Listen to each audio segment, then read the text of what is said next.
தந்தை, மகன், தூய ஆவியாரின் பெயராலே ஆமென்.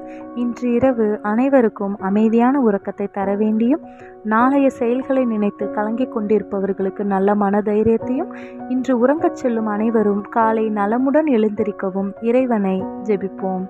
விண்ணுலகில் இருக்கிற எங்கள் தந்தையே, உமது பெயர் தூயதென போற்றப் பெறுக. உமது ஆட்சி வருக. உமது திருவுளம் விண்ணுலகில் நிறைவேறுவது போல மண்ணுலகிலும் நிறைவேறுக. எங்கள் அன்றாட உணவை இன்று எங்களுக்கு தாரும். எங்களுக்கு எதிராக குற்றம் செய்வோரை நாங்கள் மன்னிப்பது போல எங்கள் குற்றங்களை மன்னியும். எங்களை சோதனைக்கு உட்படுத்தாதையும் தீமையிலிருந்து எங்களை விடுவித்தருளும். ஆமென். அருள் நிறைந்த மரியே வாழ்க. ஆண்டவர் உம்முடனே, பெண்களுள் ஆசி பெற்றவர் நீரே. உம்முடைய திருவயிற்றின் கனியாகிய இயேசுவும் ஆசி பெற்றவரே. புனித மரியே, இறைவனின் தாயே, பாவிகளாய் இருக்கிற எங்களுக்காக இப்பொழுதும் எங்கள் இறப்பின் வேளையிலும் வேண்டிக் கொள்ளும். ஆமென். தந்தைக்கும் மகனுக்கும் தூய ஆவியாருக்கும் மாட்சி உண்டாவதாக. தொடக்கத்தில் இருந்தது போல இப்பொழுதும் எப்பொழுதும் என்றென்றும் இருப்பதாக. ஆமென்.